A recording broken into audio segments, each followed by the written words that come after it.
Here's a simple way, try not to bump the camera, to make a repeat flip pattern. Say, start out with a folded paper. Yeah, it doesn't have to be perfect.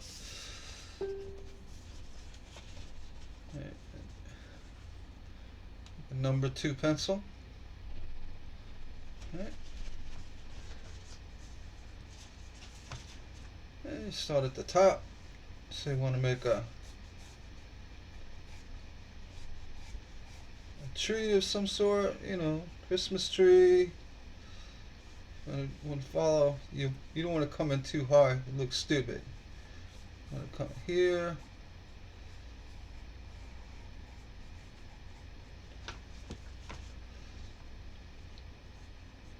Again. And just doing little sketches. Want a little wiggles. Get the feel of it. And then the base. Like that. Then you're happy with the way it looks. You want a kind of a progressive edging, going down. So you want to go ahead and darken it in. Yeah, good darkening. The reason being is the lead will aid in flipping this over later. Start with all these lines all lined up. Again, you don't want to come too like this because it looks stupid. Make it look nice. Maybe a little flip here at the bottom, what have you. Do little turns. And the tree trunk, give it a little decorative angle. Alright. Once you have that, you don't just hold it up against light and flip it. It's just too much work. And also, the idea is once you have it in lead, you're going to use the lead as the actual transfer. I'm using a very thick paper here, so it's a little hard to see, but I can see it. I'm going to go over it, and this doesn't have to be perfect. What you're doing is you're just trying to grab the lead that's on the other side and flip it over. You're not sure. Yeah, I should have used a thinner piece of paper. This is like cardstock, but it'll work. Let's see. I could barely see it, so you can barely see it too. You can see it's coming through. Let's see. Here. You can, when you're doing this, it doesn't matter how perfect it is, because what you're doing is you're trying to pick up the lead from the other side. Alright, so yeah.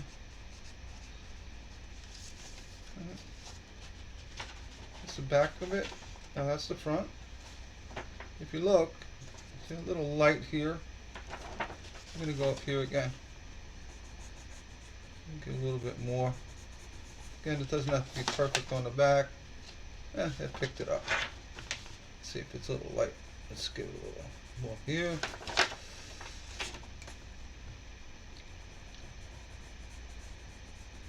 The other way of doing this is use actual graphite paper, which works better. Why is it not coming through? I think I'm just missing a line. Alright. Hold it back. Relax the paper a little bit. And here, just start at the top. Down.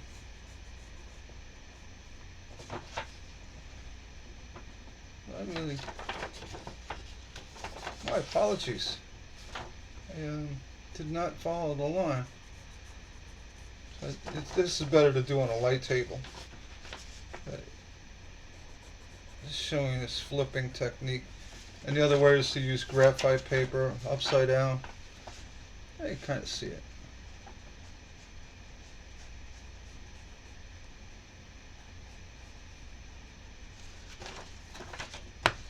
Here.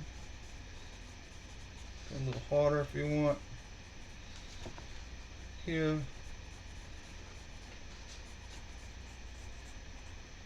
When you're making trees and stuff, give it a little wave. Doesn't have to be much. Just to make it look a little more interesting than just like a moon shape. And the tree. Basically, what we're doing is we're keeping a consistent repeat on both sides. That won't look all wonky and weird if you're trying to do it freehand. I would just scan half of it, flip it on a computer. But this is for old school technique, showing you how it's done. From here, you can go over it more with a pencil. You know, kind of fine tune things.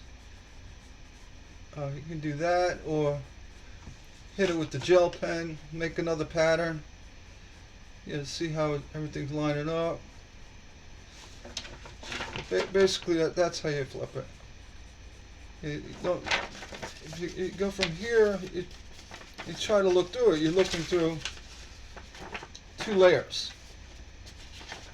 By taking the original and then flipping it this way, and then following the back, because you can see the indent of where the pencil was, or a little shadowing. Get a much truer repeat, and you just flip it back. That's kind of old school. And again, I used graphite paper. You know, from here you can, you know, again, scan it, print it, or you know, grab the graphite paper, which I do have. But if I was to make this a pattern, which I can make it right now, I'll go over it with the gel pen, make sure it's working. And even with the gel pen, you don't have to be 100% with it. What the gel pen allows is the computer to really pick up on the gel, the color of the gel, or the ink in the gel pen. It's the right shade for digitizing. It's like a very dark pigment, a black pigment. It scans really well, and it also transfers well on the computer. Allows you to do your PNG formatting, which is removing the background. Trick is you want to make sure all the areas are connected, so when you do digitize it, you pick up the complete shape without any voids. And typically I would just do half, scan it, crop it, and what have you. But if you're going to do old school, you can, you know, just use this pattern. I mean, cut it out and use it. But if you want to make multiple copies, you know, you can scan it, print it, or as I would do, I can't use my phone now because I'm recording with it. But you scan it, you open up the Pages app on your Mac, and you scan it, you import it, and you do what you want to do with it. I just wanted to do a quick video on that, how to do an easy pattern flip. You know, I didn't finish with the rest of the gel pen, but you get the idea. You can, whether you have, what was that, contact paper, or I like using graphite paper because it is erasable, and you make another copy. Yeah, this is just a quick sketch I did of a dragonfly. This is how all my patterns get started. I do sketches. I was doing coin designs. That's how they're done. Kitty, there's someone's cat. I did a pattern. But, anyway, enough of that. And I hope you liked the video. If it helps you out, again, when you're doing designs, you want to, I know it's easier just to make everything the same space. You have space, space, and space. Here I have space, but I have a limited width here. So, and a triangle is more aesthetically pleasing to the eye. And then this one would be a triangle up to here. So basically it's a repeat, but this one's even bigger, and that gives you that interest look to it, and gives it a little bit more depth. So if you look at the space here, here, and here, it's all different and well proportioned. That's important whenever you're sketching. I mentioned the line, this line here, you don't want to have the line go like this. It makes it too tall. You want to have the line look like it looks like a tree. With the pink eraser, once you gel pen it, you can clean it up. Another thing I didn't mention, before you scan it, it helps get the scan to work better on the computer. I hope that worked. Just wanted to show you an easy way to flip it using the original drawing, and instead of putting it up to light, which you could do, but, the other good way is to flip it over and get the back. You're forcing that lead from the pencil, or the graphite, to repeat itself on this side. Alright? I hope you enjoyed it. And